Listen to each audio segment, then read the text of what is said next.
Good evening to you all, and a warm welcome for this Monday night panel. Delighted to say that we've got four very erudite individuals going to chew over last Saturday and no doubt the Saturday before.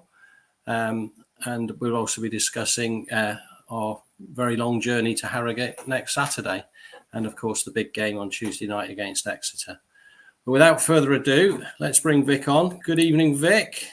Yeah, good evening to you, Andy. Of course, that game against Exeter now, of course, they'll probably put their first team out, bearing in mind they haven't got a game on Saturday. So they'll probably give their first team a run out in that, whatever it's called, trophy competition match now.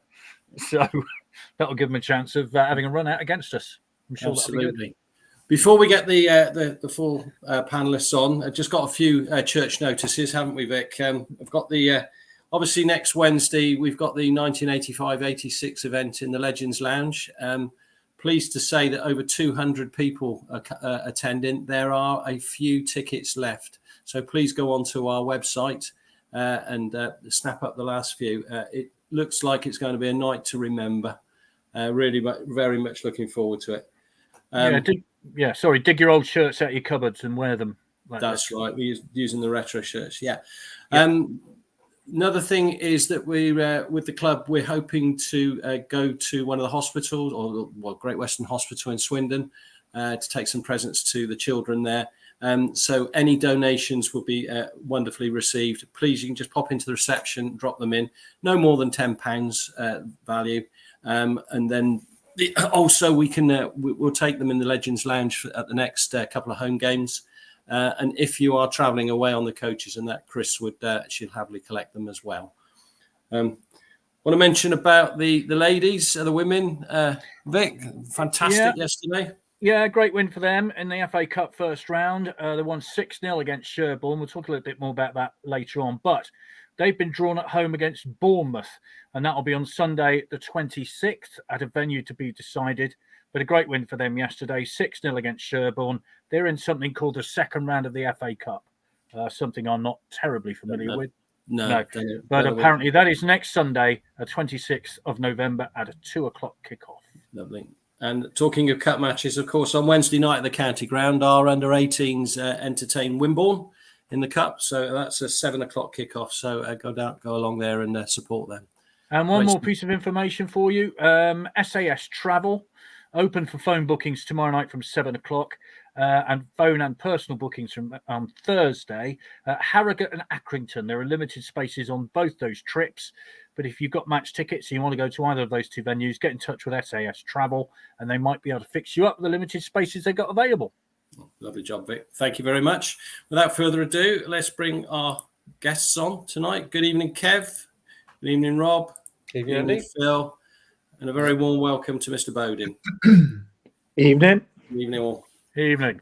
Over to you, Vic. I will sit in the corner. Well, you're on the panel as well, so you've got a busy night. Mr. Bowden, first and foremost, we've had lots of good wishes to you. Paddy Stavros says, please pass on my very best to Paul Bowden regarding his health. Wishing him well. He's got this. And Mike Dixon says, indeed, I'm sure there'll be loads of similar message, but wish Paul all the very best. So... And we, of course, put our best wishes there. How are you, first and foremost? Yeah, I mean, it's incredible, really. I mean, thank you to everybody who, for all the well wishes. It's really appreciated, obviously. It's still very strange coming to terms with it. The prostate cancer is something that's in my body. I have no symptoms. It was purely a blood test, which I had over the last 5 years. This year it flagged up a little bit high, as I've said previously. Ultimately, I had a scan and then a biopsy, and I'm going to have it removed on the 10th of December. So it's kind of a traumatic time, really. It's kind of in between scans, biopsies, and waiting for the operation. Obviously, it's there constantly, but with all the support, family, friends, and lots of people, Swindon Town fans, people around the world, have all been very kind with their wishes, and fingers crossed I can have the operation and have a full 100% recovery. Well, we wish you all the best, of course, and you look terrific. So we wish you all the best. Thank you very much for joining us tonight. Great pleasure to have you along. Phil Smith, hello to you. Oh, yeah, you're right. Yeah, we're going to mention Aldershot at some point. We should say you, of course, were an Aldershot goalkeeper, but we'll still have you on if that's all right with you. And you were just hang the shirt up behind, but I thought, yeah, that had been a step too far, I think, probably. But you did play in the last time you were just telling us that the last time they beat a league team, you were in goal. Yeah, that was. I think it was 8 years ago. I think it was. We beat Portsmouth. We had, like I was saying before, we had a couple of decent cup runs. Got to the first round twice, and we beat Portsmouth and got in the replay, and then we got Rochdale, and we took them to a replay as well up at Rochdale, but we lost that, I think 3 or 4-0. And then the year after, we got to the first round again, and we had Bradford and took them to a replay back at Bradford, and we lost that one, I think 2-0. So we had a couple of half decent cup runs when I was at Aldershot. Like, so I knew they'd kind of fancy it last week, and they'd been doing all right. So I knew they'd fancy their chances. I think every sort of conference team, when they get a League Two team, they do fancy their chances because, you know, the general conception in the conference is it's not that much of a gap between the two leagues. So I think you probably find quite a few of the teams in the conference are better than some League Two teams, but just through circumstance, they're where they are, you know. So I knew they'd be sort of confident they could do something, but I didn't think they'd win, 7-4. Like, no, I don't think in their wildest dreams they would have. What would happened. Extraordinary. Thank you. We'll talk more in a little while. Rob, a very good evening to you. How are you doing in terms of your current mental health? Let's put it like that. Well, I was just thinking, Phil's just mentioned conference teams fancying their chances against League Two sides. I'm not sure League Two sides fancy their chances against conference teams, do they? No. Certainly not if they're Swindon Town, anyway, that's for sure. Half decent cup runs. I think that goes back to Zippy's age, doesn't it? The last time we had one. I don't know what that is. Good luck to them. Yeah, I think the Whoever mental health has suffered a bit in the last 7 days. 14 goals conceded in a week. I'm not sure that's ever happened to Swindon before, has it? Gosh, without checking records, I can't remember it happening that many. No, extraordinary. It certainly is. But hey, we'll chew the fat as we go. Yeah, we will. Kev, how are you?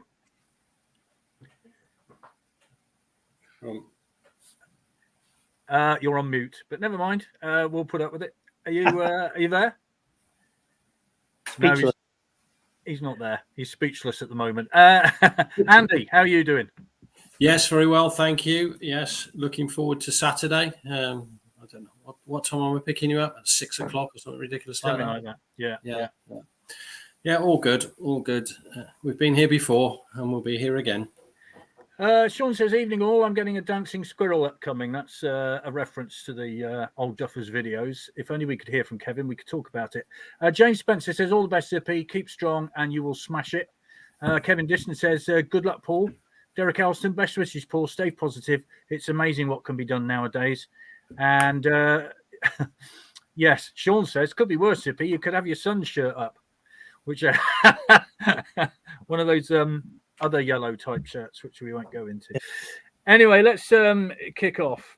This is from Mike Penny. He says, it's great having former Town players on. Rambo last week was a treat, but please focus on the current shambles. Home attendance is falling, club skint, brackets allegedly, close brackets, and on Saturday's showing, only Kent would have got in Stockport's first 11. It's that bad, it really is. Paul, what are your views on the current state of the team? Well, in simple terms, I mean, they are just conceding too many goals. Very poor goals to concede as a group. I think in possession, I think they look a reasonably good team. They look like they can score goals. But the shape of the team is a very expansive, the way it's set up, high wing backs, centre halves who are, perhaps told or they like to run with the ball and run into space and break lines. But my personal opinion, having watched them a few times this season, is that the cover and balance of a back three rarely happens. So if Godwin Belief is running down the right-hand side, which he does extremely well, then I don't see the opposite centre half, tucking in and sliding across the pitch. And it often leaves one central defender, Brewitt, who's predominantly down the middle, as a lone defender, up against potentially one or two breaking players. So on transition, they look very, very vulnerable. I mean, it's quite eye-catching, and for the impartial supporter. So if you're watching it, it's quite an open game. It's end to end, but we just leave ourselves very, very vulnerable at the back. And the poor goalkeeper, he's having to take the ball up to the net far too often lately. Yeah, Martin Smithers. Hi, Martin. Says Easter weekend 2016, conceded 10, 4 at home to Wigan, 6 at Scunthorpe. Oh, yes, we remember that 6 at Scunthorpe. Well, how about that as a goalkeeper then, Phil? I mean, you saw the cup tie, dare I mention it. I mean, what does that do for a keeper's confidence? I mean, to ship that many goals in such a short space of time, how's he feeling? I mean, yeah, it's going to be tough, but like, I don't think you can. I mean, he had a little wobble against Aldershot, the one that sort of hit the post, but it's not really been anything that's glaring out that he's done anything wrong. And I mean, it's clear for me, it's clear to see that he's been left quite exposed for the majority of those goals. I think you'd be well to argue that he should have done a lot better with most of them or any of them. So in that respect, he can sort of reflect on that and hopefully keep his confidence up, because he has still been making some fantastic saves in games, and kind of you got to sort of I can't even say it. Anyway, he's got to keep himself separate from all that and just kind of focus on himself, and then hopefully, when it turns around, or cups start keeping clean sheets, then then his confidence in that sort of thing will grow again. But I don't think there's any question marks on his performances or anything like that. But he's just got to try and keep himself separate from it and just keep working hard. Yeah, Rob, that's a fair point, because I mean, on Saturday he made some great saves, didn't he? I mean, there was a one-on-one. I remember he stopped with his chest. It was a one in the first half as well. I seem to remember, turned it around the post. I mean, he is making great saves, but if you're a keeper and you're exposed like that all the time with hardly any defence in front of you, you're going to let goals in, isn't it? Aren't you? Well, he's facing too many shots, isn't he? Yeah. That's the bottom line. As much as any goalkeeper will want to be involved in the game, I'm sure he's being exposed far too often. Phil and Paul have just summed it up pretty well. I mean, we've got a real issue in terms of defensive cover. Quite often, those central defenders great going forward. Suddenly, there's a huge, great big gap when we turn the ball over. But similar to that, there just is no midfield cover in front of them. That's half the problem. McEachran and Khan both want to go forward, but they're dreadful at tracking back. And they're so often behind the play when it comes to the opposition having the ball. And we saw once or twice on Saturday, Stockport breaking with 6 players and maybe 3 or 4 Swindon defenders back. And it was just an accident waiting to happen. And unfortunately, when you look at the Aldershot game, the Colchester game in the second half as well, and there's been many, many more occurrences of it, when Town have got themselves into a half-decent position in games, they just make it very easy for the opposition to get back into it. And I look back to the Gillingham game, and as much as I don't like Gillingham, and I don't think there's anybody who does, not even the Gillingham fans like Gillingham, but there's a team there that really are quite limited in terms of their attacking ability. But once they get in front, do they half work to make sure they keep a clean sheet? They worked extremely hard to get that 3 points at the county ground. And Swindon played quite well that night, but they just had no answers to be able to get through that, what was in the end about an 8-man defence. They played very, very well defensively, Gillingham, that night. And there was a blueprint there in Stockport. They were exactly the sort of side you want to look at as a promotion material. And Gillingham showed you the way to hold on to a lead. Swindon have got to learn from both of those 2 experiences and got to learn quickly. Yeah, sure. It's interesting, isn't it, how we were talking about 23 minutes left when it was 2-1 to Swindon, and you're thinking 23 minutes left, Andy. There's plenty of time. And what I liked about Stockport was they didn't panic. Even when they were behind in the first half, they didn't panic. They played their game, kept their shape, knew what they were doing, and then they could bring on 3, 4, or 5 substitutes of that quality. I think whenever you want to run something like that, and I'm sure, I'm thinking of sort of the 85-86, which we'll talk about later, about that time when, we went on that incredible run in the second half of the season. I just imagine when you're sort of 12, 13 games, consecutive victories, and that the confidence that you've got, on the odd occasion where you are sort of behind the 8 ball, you just got the confidence in the rest of the team that you're going to turn it round, and that's what they did. As you say, they didn't panic. We were good value for money at 2-1, weren't we? We were playing reasonably well, and we were certainly competing with them. And then, like you say, they were very patient, and they did pick us off. And it's right what Rob said. There are teams that are quite good. Stevenage, I hate to say that name as well. They were very good at just picking you off. And I'm afraid Swindon are too easy to be picked off at the moment for the reasons that you've just alluded to. Kevin says, do you think it's time for a 4-4-2 or 4-3-3? Paul, it's something we've discussed many times about a change in formation. I mean, the point is, if it's not working, something has to change, doesn't it? Is the formation something that has to change?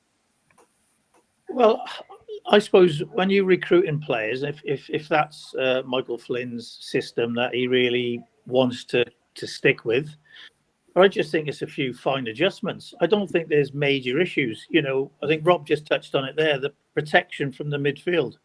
We played 3-5-2 back in my day. So I'm actually, used to playing in that system itself. Sean Taylor on the left, Glenn Hoddle in the middle, Colin Calderwood on the right. But one key player who sat in front of him was Ross McLaren. Yeah. So that defensive mentality, then with John Moncur and Martin Ling.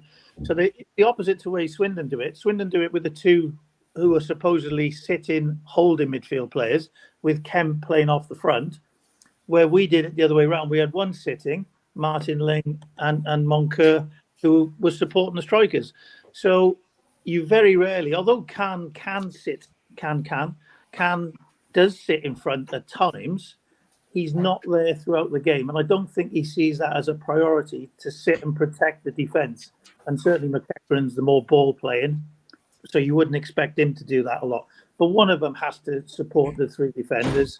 And like I said, certainly the three centre-halves can't be as spread out as they are in possession. And then on transition, you've got to get back in much, much quicker. You just mentioned those three at the back. I was just thinking Calderwood, Taylor, and and Hoddle. Wow. What we would give for that now. Wow. Not When bad, we all were they? Glenn was one of the best midfield players of his generation, wasn't he? Yeah. And really, that was a kind of a new position initially for him to play as a sweeper. And more often than not, he would go and join in midfield. He would go and link the play. He scored a fantastic goal at Wembley where he played a couple of 1-2s.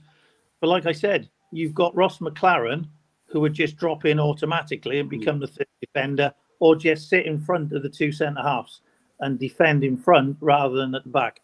So you've got to understand your players, and you've got to understand when there's danger and what could happen on transition. And I think at the moment, whether they're naive or whether it's just their inexperience, they don't see that danger at the moment. Well, Paul picks up on that point. He says, last season, squad too young, lacked height, physicality, leadership. We didn't do anything to correct any of those failings. Hi, Phil. The defence are being exposed by a non-existent midfield. Teams sweep through and expose our back three. No one in midfield seems to be able to break up attacks. No one in midfield is capable of winning tackles. Sean says it stood out a mile on Saturday about our small squad. Couldn't believe what quality Stockport had on their bench. I mean, it's interesting, isn't it, Phil, that, whatever level of football you've played, if you play in defence and the ball is constantly coming back at you, it's hard work, isn't it? I mean, you really do have to work hard if there's no cover in front of you. Yeah, and it's when I've been doing some coaching and things like that, and you talk about attacking players and it frustrates me when you make it easy on a defenders by not making them defend, playing in front of them, not testing them, and for the very reason that normally the teams that I've been coaching, the standard of players that are playing against aren't good enough to defend for 90 minutes, but keeping their concentration and do a good job. So you want to keep them under pressure because mistakes will happen, they'll get pulled out of position, things like that, and like you say, with Swindon, they are. Well, the thing is, they're not having to do a lot of defending, really, in that respect. They're not been games where they've been under the cosh, for 70 minutes and winning headers at the back or clearances and stuff like that. It's just they seem to get hit on the break or just sort of swept through. So it's hard to say that they're kind of, not having to sort of sustain large amounts of pressure. But, you know, everyone sort of nailed it. It's just that everyone goes bombs forward and there's no one pulling anybody around, sort of saying, hang on, you've got to stay here, or you can't. If he's gone up there, then pull Khan back in, or if Khan's up, pull McEachran back in, or if Blake Tracy's playing up front again, then someone's got to sit in behind him. And no one seems to be dictating that or doing that. It seems to be forgotten. And, you know, you think even from the sideline, nothing's been done. Well, maybe they are, but they're not listening. But, you know, that it just seems to get left exposed so many times with that. And that I don't see how that's not sort of crept in, you know, that someone's decided, hang on, we've got to do something and pull people about in that respect. Because, you know, I think when they do defend and they're in numbers, they do it well, you know. And, you know, Brewitt's aggressive. He'll go and win headers and he'll win tackles. And, you know, Blake Tracy can do his bit and Minnow can do his bit as well, defending. But they just never seem to be in the position where they can do that and be solid as a back three or back four or two, whatever it is, because they're being pulled about all over the place. Yeah, I'm just gonna.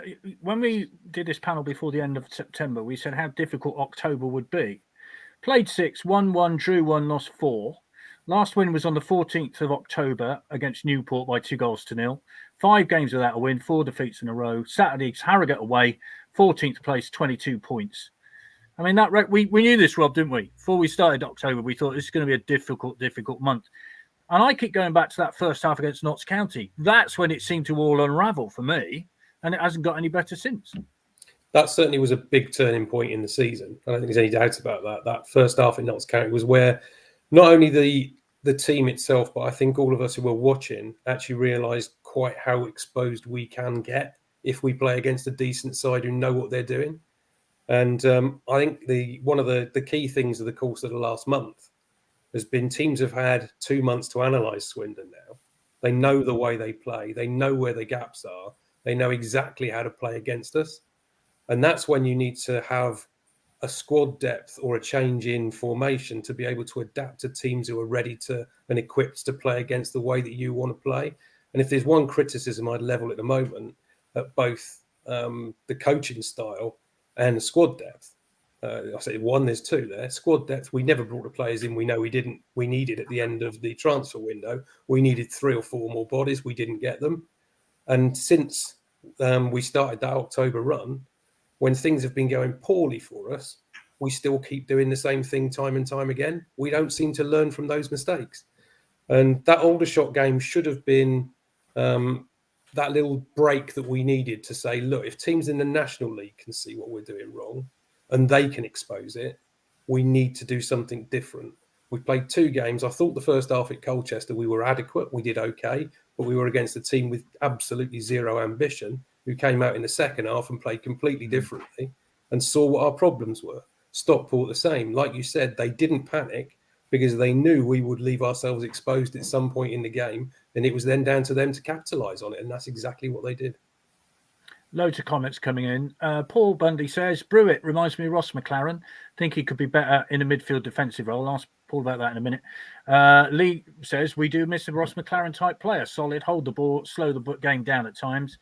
Sean says, isn't Kinsella the type that doesn't hardly get a sniff in the team? Well, he came on Saturday, but he really has had a run out. Wilson's Cocolo played well. Then he went off. Then we fell apart, which is a fair point, Simon. Thanks for making it. James says, Minton as centre-back would be a better option as he has the height and can actually defend. It's time to move Blake Tracy to play left wing-back with Tom Clayton is fully fit. And Terry says 5-3-2 for me. I mean, Tom Brewitt in midfield. What do you think about that, Andy? Well, I can see why they're saying it, but I think Tom Brewitt is he is fantastic at the back there. He's not the biggest, but he competes so well. And I was thinking actually the first 25 minutes on Saturday, I thought he was having a blinder. I see where they're coming from. Interestingly, I'll throw one in. They tried this in an EFL game. Minton playing as that sort of defensive midfielder.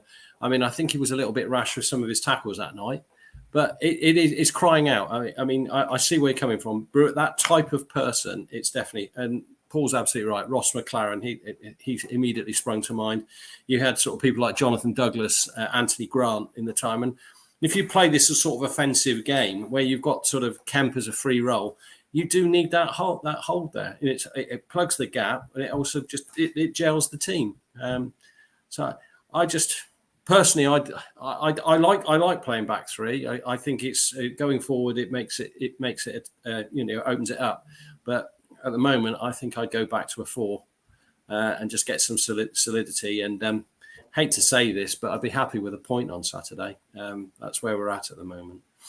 Yeah, you need a point to stop the rot, don't you? Yeah. I mean, I always remember, Paul, when I used to go out and interview Alan Ball when he was manager of Exeter, he always used to say, you need a dog in midfield. And that really is what we're talking about, isn't it? You need somebody to do that work, the dog work in midfield. That's what we're talking about, isn't it? Yeah, absolutely. Them type of players are very disciplined. Sometimes not easy on the eye. But, you mentioned Douglas there. What a player he was as well, wasn't he, more recently? Anthony Grant, lads who were prepared to sit and wait, but they saw and anticipated the danger.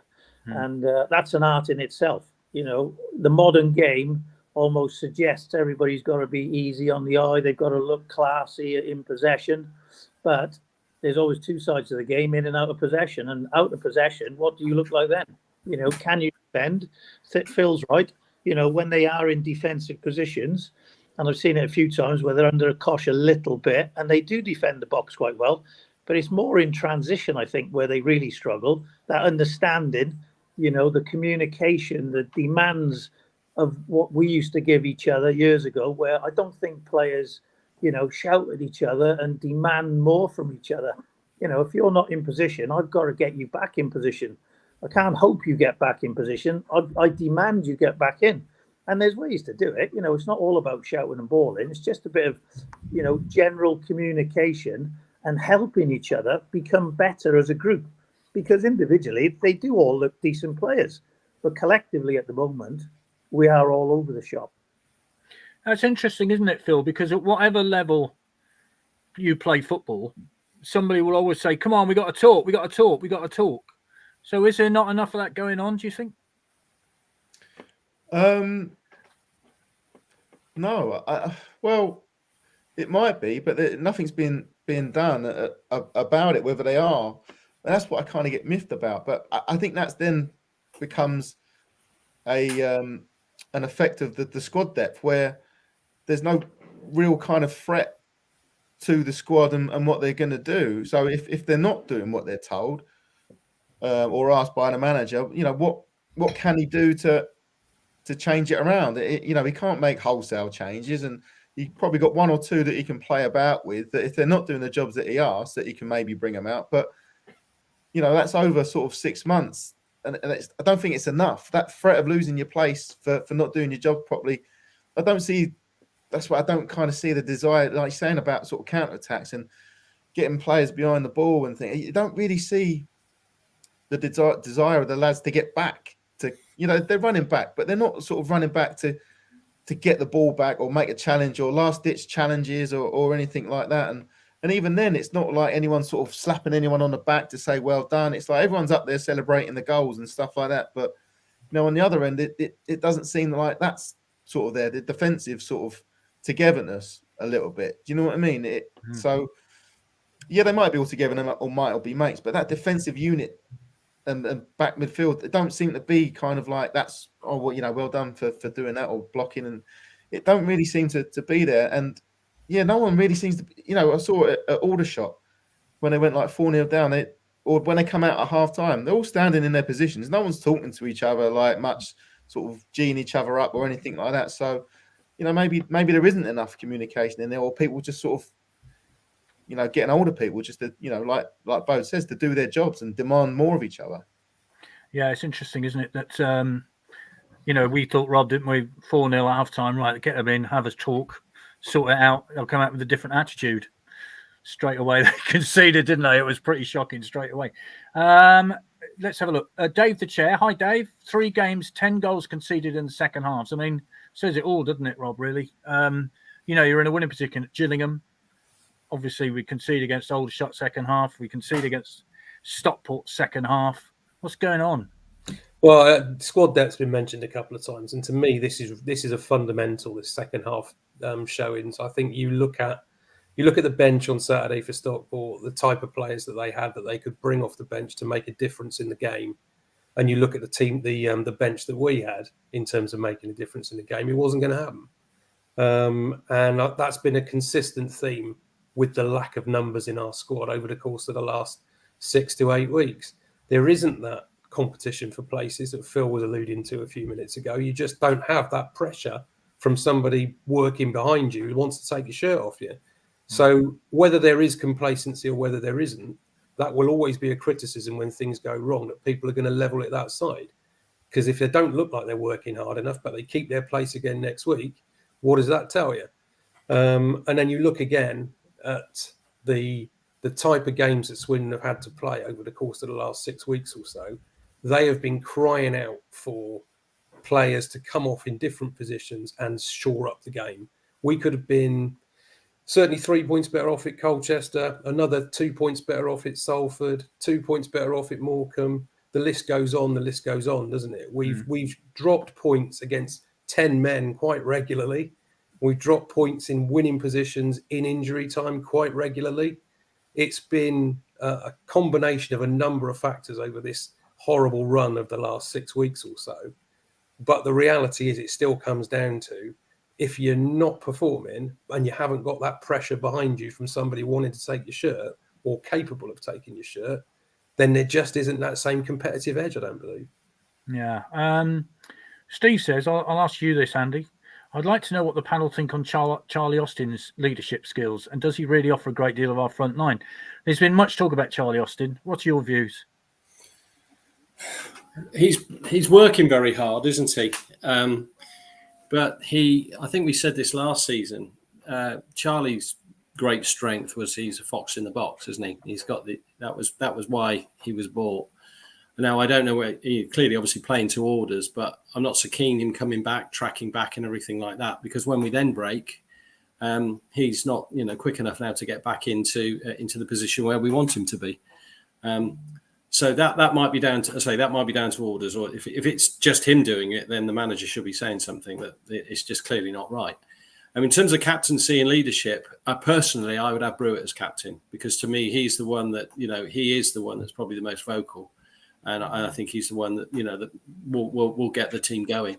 Now, having said all that, does it matter whether you're a captain or not? There are senior people on that team, and all of them should be captains. All of them should be shouting, and it's exactly the point that Phil's making, is that it's all well and good having a nice little huddle, 3 minutes before the start, but you want to see that happening throughout the game.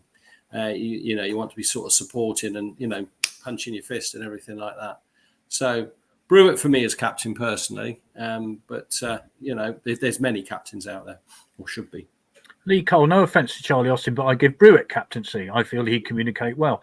Adrian Cleverly, Brewitt is like a captain. He shouts and waves his arms at everyone when he's lost his marker. To score. Let's have a look. Here's one for you, Paul.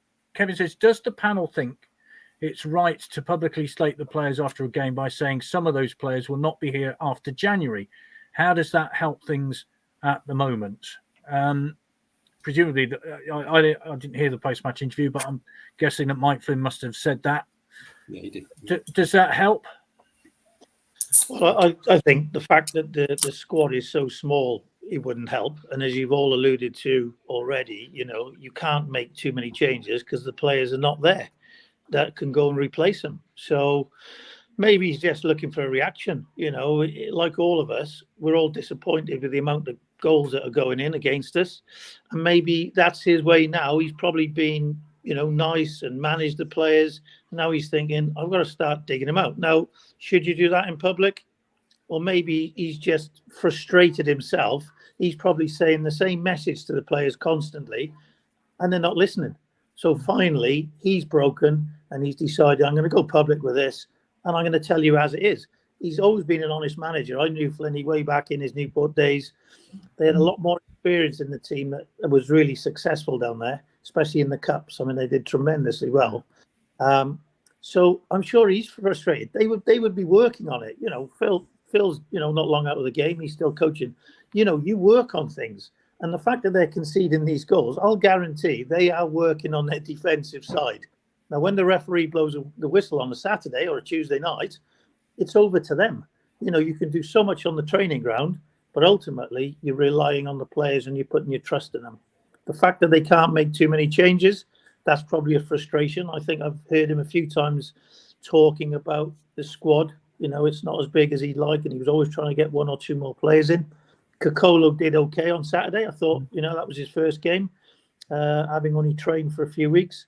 So maybe there's an added player. So Shade could possibly play in a different position because he's got good physicality, good strength.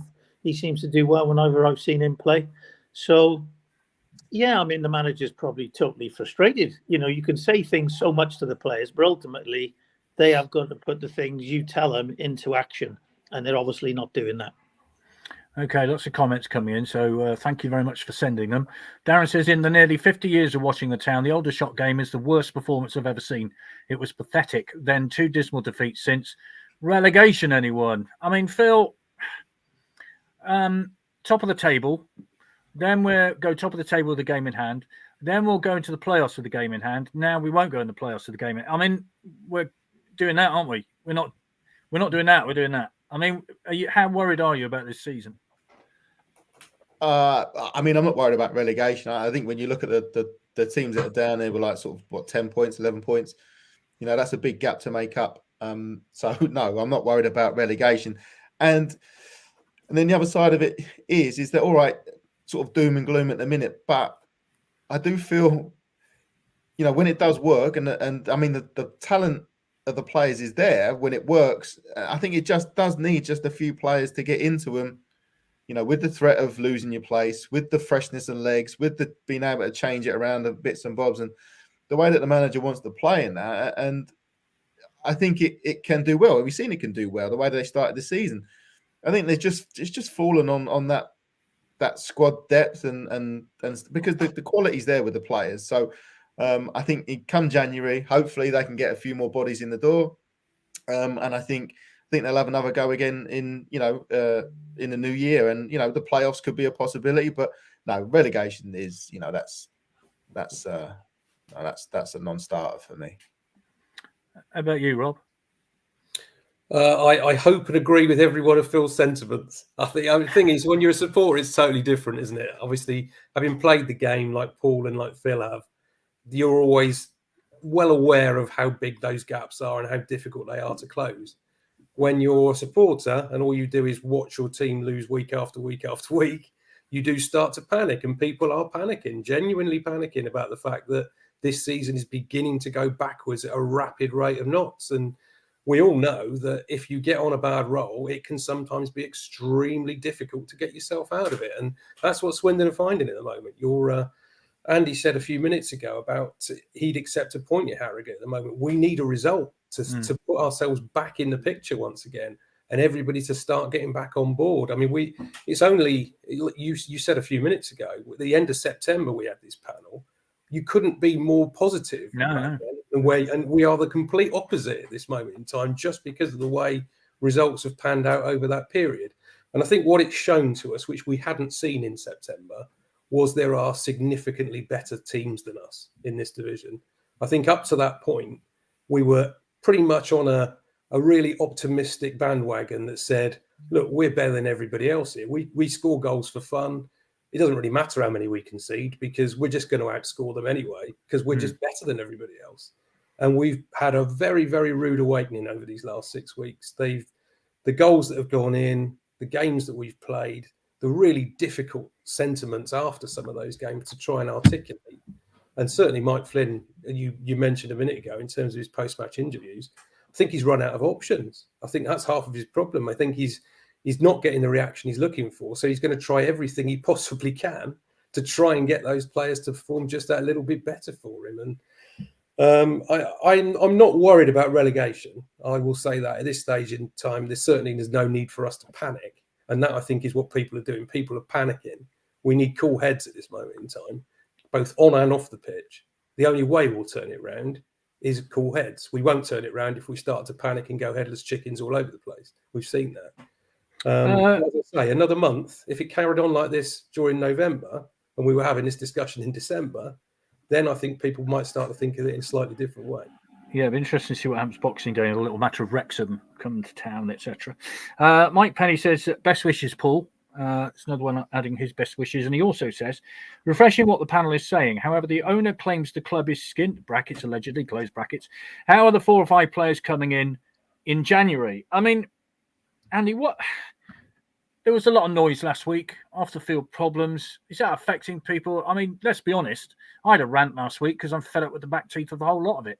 But, is it affecting people, do you think? Is it affecting players? We'll ask the 2 players in a minute about that. But, the noise is off. I don't think that the players would be that connected to it. I mean, there was all the rumblings after last Saturday. I don't think that had anything to do as a direct result of the performance. So I think they're somewhat detached from it. I mean, naturally, when you're going through a bad trot, I'm sure that the atmosphere around the club is not as great. But conversely, that can turn very quickly, isn't it? It was interesting what Rob just said there earlier. And I caught myself saying before the Notts County game, you could conceivably see us a couple of points clear at the top by Christmas, because we were on this run. We hadn't played really good teams, probably Wrexham aside, and so it's very quick how it turns. And I'm sure Paul and Phil will say, you get on a run, and I'm going back to that 85-86 season. Go and check that out and see where we were November 85. We were sort of fair to middling. We went up to Ipswich and lost 6-1 in the League Cup, and we lost to those lot down the road 4-2, Bristol City, and lost to Orient. And then we went on this run, the rest is history. So you've got to keep believing, point at Harrogate, and then there's a very, very big game the following Saturday. There's a team that they're yet to be beaten, aren't they, Mansfield? Yeah. It's all about bottoming it out now and turning it on its head. Yeah, reminder of 85-86. That night is happening on the 22nd of November, 7 o'clock for 7:30 start. There are tickets still available, but 200 have gone so far. So it's going to be a busy old night. 9 players are coming, as far as we know. John Trollope as well. The Fridge, Colin Calderwood will be leading the players that night. And retro shirts to be worn, it's fair to say. So turn up in your retro shirts. It'd be lovely to see you. And just a brief word about the women's result yesterday. That first round win against Sherborne, 6-0 at home. They're at home to Bournemouth on the 26th of November. And we'll have a special panel next week looking ahead to that with several of the players and just talking to them just how important this run is at the minute. Bournemouth won 3-2 at Swindon earlier this season. But yesterday, 2 each from Holly Buck-Essen, Meg Jarvis and Annie Colston got her 49th Swindon goal, and there was an own goal too. So well done to them. They're through to the second round of the Women's FA Cup. That's at home against Bournemouth on the 26th of November. And the youths, Swindon Town FC under-18s, they're at home to Wimborne in the FA Youth Cup on Wednesday night at 7 o'clock. I know, Paul, you had a lot to do with the youth, so big date that, isn't it? I mean, it's always a big date, the Youth Cup. Yeah, absolutely. The boys really look forward to the FA Youth Cup, especially as the rounds progress, similarly with the first team. But yeah, you can end up playing some of the top academies in the country. We had Liverpool one year, Man City. So yeah, they're really big games. Obviously playing at the county ground under floodlights, it's some of the young players, their biggest game of their careers. So everybody looks forward to it. You always look forward to the draw and try and progress as far as you possibly can. So full credit to the ladies as well. They've obviously got off to a good start, and let's hope they can beat Bournemouth in a couple of weeks. Yeah, I was going to ask you about, Aussie's side obviously had 26, 27 games unchanged, I think. So squad depth didn't really matter in those days, did it? Or did it? I mean, it's difficult to get a grasp on that. We keep saying that, the squad is thin and so they aren't able to bring in fresh bodies, but Aussie didn't, and look what happened. I mentioned it on the radio Saturday, actually. I mean, a lot of the younger players now coming through the academies, they're treated so different in their upbringing. They have 2 days recovery after a game. They don't mind being sort of rested and left out of certain games. And you're thinking, all you want to do as a professional footballer is play week in, week out. I know the top boys, the Premier League clubs where they're playing 50, 60 games a season, the Champions League and all the other cups and so on. But at Swindon's level and First Division, even Championship, you just want to play football. If you're left out, you feel like you've let yourself down, or, even though if the manager says, well, I'm just resting you this week, you want to play. You want to be out there every week showing what you can do. And I think the mentality of younger players is very, very different now. I mean, how were you? Well, I don't think you were ever left out. Well, I can't remember you being left out, but I mean, how would you have dealt with it? Well, yeah, you're very disappointed. I mean, we would have had a squad back then when we played, was it 22 or 24 games consecutively? I mean, you were desperate to stay in that team. If somebody went in and did well, you wouldn't get back in. So that was the idea of, wanting to stay in that team. And it was a successful team. So I think when you're winning as well, nobody wants to be left out or rested. You want to be out there every Saturday and giving it your all. So yeah, I would have been really disappointed. You get a little niggle or slight injury and you can't make a Saturday, but you're doing everything all week, everything you possibly can to get on that pitch on the Saturday. Players are judged now every day with the GPS and all the monitoring and the analysis that they do day in, day out. And I think sometimes you forget it's all about the Saturday, because that's where you're paid to perform in front of your home crowd, or if it's an away game, that is what your whole week is geared to. And I think nowadays, obviously my son's still in the game and they have to perform day in, day out, and they get judged every single day on the training ground. And if they haven't completed certain tasks or distances or sprints or decelerations, then they have to make it up after training. So it's a very, very different game nowadays in terms of the approach to a Saturday's game. It starts on the Monday, and the analysis and all the work right through the week is preparing you. But I'm not so sure they're overtrained at times. And I think, the main crux of it for me is that you're fit and well and able to perform on the Saturday. Yeah, interesting. I know your son's in the game. I can't remember where that is. Ian says, actually, he's picked up on that. Not the same amount of subs allowed in Aussie's days. We need to compete with the opposition who can do it in a game and refresh and quality from the bench, which is what we were saying at Stockport. And that's a point, Paul, isn't it? With the amount of subs nowadays, you can refresh, whereas Swindon can't refresh. I mean, they're bringing on youth players, for goodness sake. So that is a fair point, I think. Yeah, I mean, to be fair, Saturday was interesting because Stockport changed their shape, didn't they? When Sarcevic, who was a real key player for them, and he gets to the game more and more, he gets a shoulder injury, pops his shoulder or whatever he did to. Hopefully it's not too long because he's a quality player and you want to see good players playing. But he went off and they changed their shape. So they actually matched Swindon up. They went to a back three. So they went almost like for like. Not that they weren't in the game in that first period, because they always looked like they could be. But once they matched Swindon up man for man, then they pretty much, although they went a goal behind, I always thought that they looked the more likely to go on and win the game. Yeah. Alan says, get Billy and Paul. He'll change it for us. That yellow shirt's not right. I agree with Rob. Cool heads, everyone. Surely we all agree it's much better football we're playing. Just a few new faces defensively, and I see playoffs. Greg says, do you think Flynn would have signed an extended contract if things were really that bad? Is this a sign changes are on the agenda? Let's have a look. Emma says, Charlie's a different player at the moment, trying to start a fight with a fan Tuesday, sticking his fingers up to fans at the Aldershot game who stayed at the end. Not normal captain behaviour. I mean, you've been a player, Phil. You know the frustrations that happen with footballers and, when things aren't going their way. How do they deal with it? Do some deal with it better than others? It's a bad run, and teams have bad runs. How do you deal with that?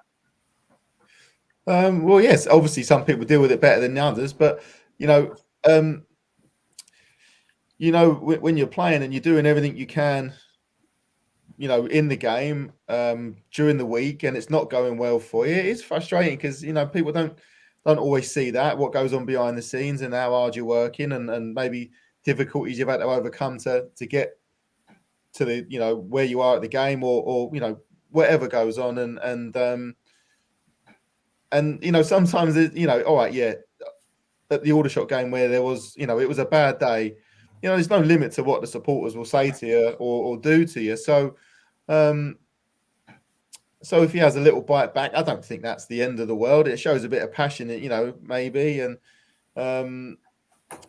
but the only way that I have sort of dealt with that stuff is just go back to training and just work hard. And then I was always sort of taught, and the way that we sort of always done it was you just go back and work as hard as you can and just keep working until it does turn around, because that's all that you could, that's the only thing you've got in your power to kind of do. And you know, obviously supporters have their frustrations, and now it's, you know, you don't get away from it nowadays either. You know, before you used to finish the game, you go home, maybe you read the report in the paper on a Sunday, and that was that. But now it's, you know, it's 24 hours a day, 7 days a week, 365 days a year. If you haven't done something right, or, you know, someone's going to tell you, or if whatever, you've done loads of things right. But if someone thinks you've done something wrong, you know, they got no problem in telling you, you know, straight away, you know, behind a keyboard or something. So it is constant all the time. So, you know, these lads have to deal with a lot. So you're going to get instances where, you know, there's a little bit of boiling over. You see it in the Premiership with, you know, with Trippier and that at the weekend. So it happens. It's one of those things, but it's an organic, passionate sport that everybody wants to be involved. No one wants passive footballers and passive football, because that's boring. So you've got to have a bit of fire and a bit of enthusiasm in there. Otherwise, it's pointless. Sure. Well, Michael says that very point. At the end of the day, the people that pay to watch Swindon should be allowed to voice their opinion, because it's the fans that pay their wages. Sean Sid says, say that with your teeth in, putting these kids on in pressurised positions is unfair to them and not helping their confidence. I mean, there's two ways of looking at this, Rob, isn't there? They're the make or the break. I mean, it's experience, whatever. They're getting first team bites. What do you think? I mean, you know, we're doing a lot of it, so you know they've got a chance. They have, and I think there's two sides to the coin, isn't there? Phil and Paul have pretty much articulated the players' side of it, and you've got to accept the fact that a lot of things go on behind closed doors that we will never see. There's an awful lot of work that goes on 6 days a week. We only see them on the Saturday or maybe on the Tuesday. So what goes on off the pitch is something that we can never put ourselves in a position to know. That being said, because we're exposed to them only at game time, that's when we need to see them perform. And if they're not performing, people are going to tell them. There's no two ways around it. And it's how you deal with that. As you become a more experienced player, I'm sure you deal with it in slightly different ways than when you did maybe when you were younger and you were more prone to take that criticism on board, or maybe more prone to react to it. Charlie Austin at the moment he looks a frustrated man. He looks a very, very frustrated player, I have to say. Whether that's because the goals aren't going in as much as he would have wanted them to, whether it's because he's playing a bit deeper than he thinks he should, whether he's just trying so hard to make that team function in the way that he expects it to, and they're just not delivering. It could be any number of those different factors added together. But he does cut a frustrated figure. And whilst that happens, as the figurehead of the club, because he is the captain, he'll be even more scrutinised than anybody else. So he does have to watch his step a little bit, I think, the way he's reacted in a couple of games. I think that's certainly, if he wants to keep his position as captain anyway, he needs to react in a slightly different way and be a bit more conciliatory to people who've paid good money to watch them. Social media, Andy. I mean, I'll ask Paul and Phil's view on this, because it wasn't, I don't think it was around Paul's day, but I mean, it has a big, not that I'm saying anything, you understand, but I think it does play a big part now, doesn't it? I mean, if I was a player, I wouldn't go anywhere near it, quite frankly, but it's bad enough doing this. But what would, you know, it does play a big part, doesn't it? Well, it does. I mean, Chris Ramsey said last Monday night, didn't he? Yeah, he actually put a figure on it and said probably 25% of getting rid of a manager is down to social media, you know, because we've seen, you know, we saw it from on a non-playing side after the Aldershot game, the stories that were going around, and they were building so much so that the club felt it had to, you know, release a statement the following lunchtime. So it is very, very powerful. But I think it's the strength in character is, by all means looking at it, but knowing how to filter it.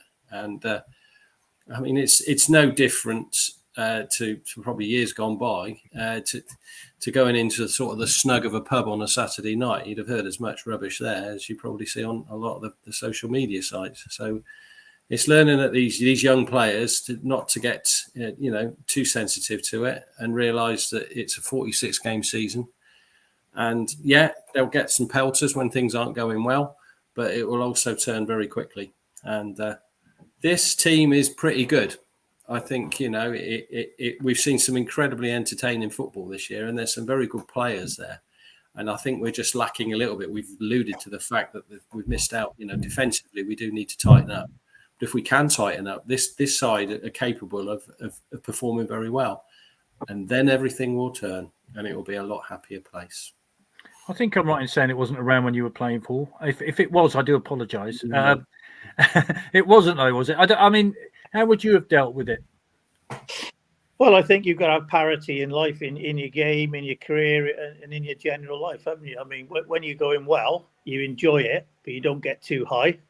And when you're having a bad time, don't get too low, because you know what's around the corner. Things will turn.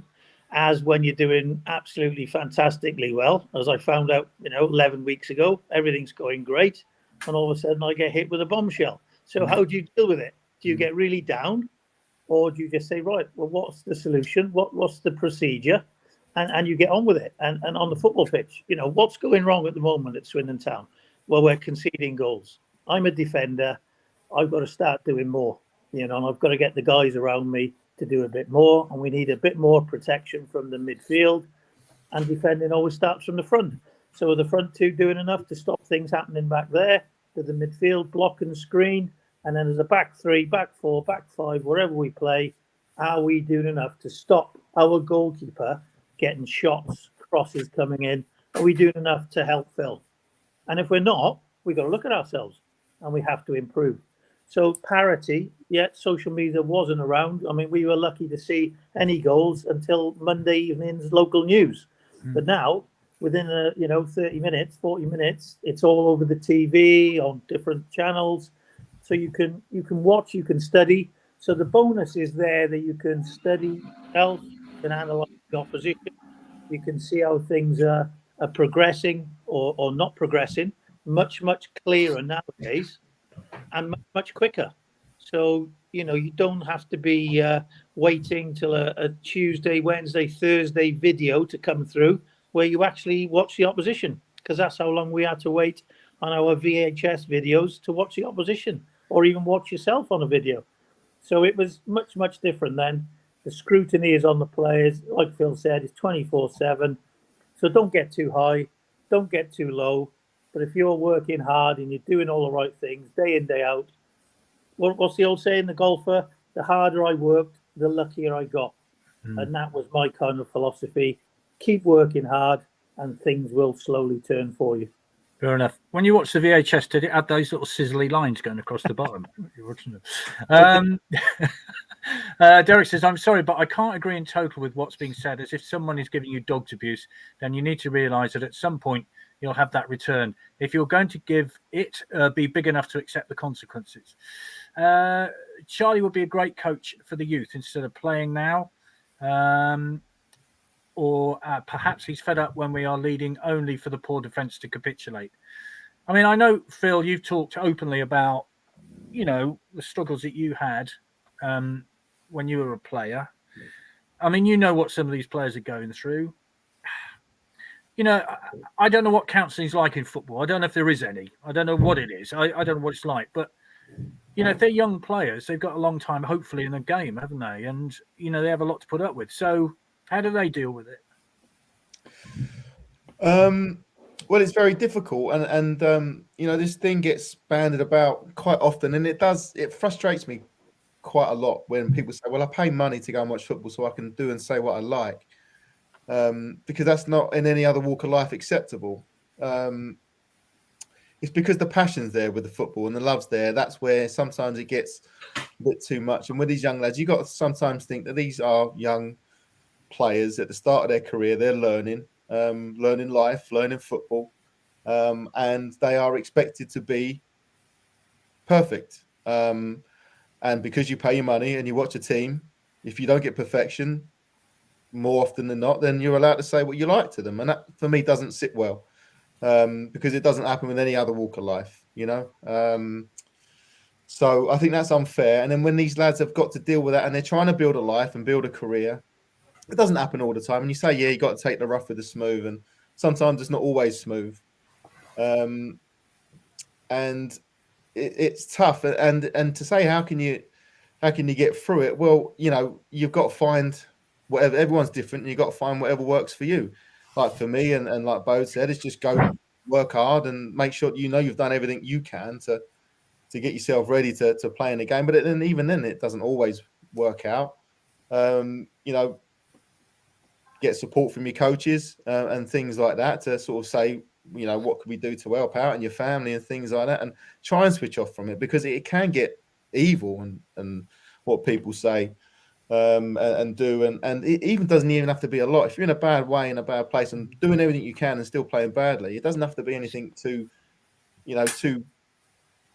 offensive or anything. It just sort of put people in a dark place. So it's a very tough situation, but you just gotta, everyone's different, so there is no right answer really. Just make sure you try and switch off all the things that make you feel get on top of you, if that's the way that it's going. So it's a tough place to be for anyone in any walk of life, really. So I don't agree with all this, pay your money, you can say what you like. If you don't get what you can abuse someone if you've paid money. I don't buy into that. No, it's often said. You can voice your opinion if they're not doing well, but abusing someone is a different kind of situation. Sure, it's often said, isn't it, that you can get 100 good comments, but it's the one bad comment that sticks. That's it. And you find you get into a place where you don't stop until you get that one bad one. You think, oh, I knew they don't like me, and then you're in trouble, So yeah, sure. It's that's you dig long enough, you find a hole.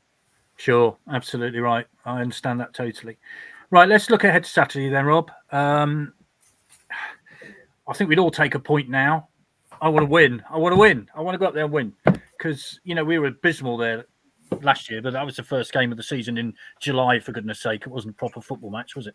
So you want to win, don't you? We want to go up there and get 3 points. It's a long way. We'll be leaving at 5 o'clock in the morning or whatever, and then I want to come back 3 points. It's that simple. It is, and the away form hasn't been there, has it, recently? That's one of our key issues that we've got to sort out quite quickly now, because although we've been in positions to win games away from home, we've not got over the line regularly enough this season. And we focused a lot on the negatives tonight, which is probably understandable given the results that we've had. But the 14 goals we conceded in 3 games have also been matched by 7 goals scored. So we are still scoring goals. If we do tighten up at the back, those results are going to turn, because the goals are not going to dry up with the type of players that we've got in our team. That's what we need at Harrogate. We need to go out there and show a really good offensive attacking performance. We've learned the lessons of the last week. They've been harsh lessons. We've all had to suffer it. And I just hope that those players understand the frustrations and why their people are frustrated at the moment. And they work their damnedest this week to try and turn that round for them at Harrogate. If they do, like Andy said a few minutes ago, the players are good enough. We know the players in that first team are good enough. They're short on numbers, but they are good enough. They just need to give us another performance like we had for the first 2 months of the season. One of those at Harrogate, it turns people's attitudes around. So, of course, we're going to go up to Harrogate and win it. Of course we are. Optimism always comes out in the end. Season 4 last, I think it was 4-1, wasn't it? 1-4-1, played really well. Andy, view on Saturday? Yeah, well, I said I'd take a point, but I agree with you both that, it would be lovely to come away with 3 points. And with the greatest of respect to Harrogate, I think they are punching well above their weight. But come on, let's get real. We should be turning these teams over. A little bit tight at the back, but with a really strong, positive performance. You get Kemp on the ball, he can destroy a team. I'll take a point. I'd like a point, but come on, let's go and win 2-0. Yeah, that's the thing, Paul, isn't it? There's nothing like winning. I mean, especially if you're an away fan and you're travelling back 5-6 hours. nothing like having 3 points on the bus. You know what I mean? A point's great, but 3 is the best thing. No, absolutely. No, it's 3 points as well. I mean, you can move up the table quite quickly, can't you? So all of a sudden, the negativity, the disappointment of conceding so many goals, it is forgotten, and that is football. You know, it's an emotional game, and everybody gets high or low very, very quickly. Everyone's got their opinions about players, about styles, and that's why we love the game. You know, we've all got different ideas and beliefs, and you know, about different players, about different systems. But ultimately, the manager picks the team. He knows what's going on day in, day out at the football club. He knows who's fit, who's not fit. And he will pick the team that he's going to try and beat Harrogate on Saturday.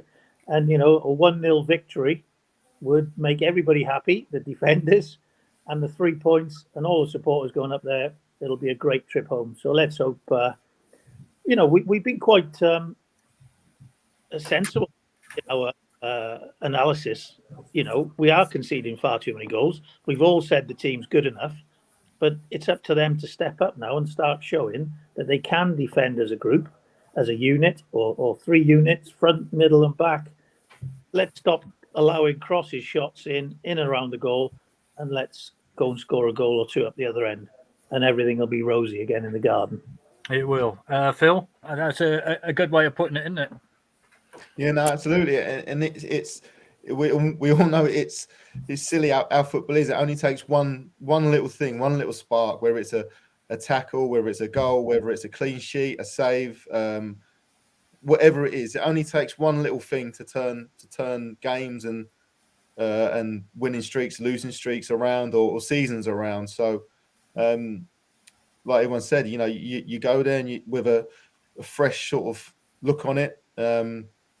You know, it's been a tough few weeks, and you go there and with a belief that it just needs one thing to turn it around, and hopefully that comes on Saturday, and then it could be a different, you know, November altogether. And it does really only take one little moment for it to change around. And like we've all said, that the talent is there in the squad. Just needs one game for it to just sort of turn around. And maybe it's just a different style of play, a different attitude, but the lads going onto the pitch, and it can just sort of turn around. But obviously everyone wants to win against Harry. I think it'll be a tough game because it's just a tough situation that we're in. But you know, sometimes you get a tough game, you grind out a win, and everything's rosy, like everyone's saying. Grind out a 1-0 win. Nobody will be unhappy with that, I don't think. Even if it's a one off the shin in the 89th minute, that'll do nicely. Or the 109th minute, is it? Whatever it is these days. Incredible. Gentlemen, thank you very much indeed for your attendance this evening. And Paul, we wish you all the very best to the 10th of December, obviously. Thank You'll be welcome back on the panel anytime. And you, Phil, of course, as well. All right, Rob, you can come back too.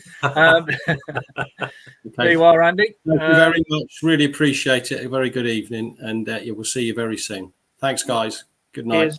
Cheers. Thank you.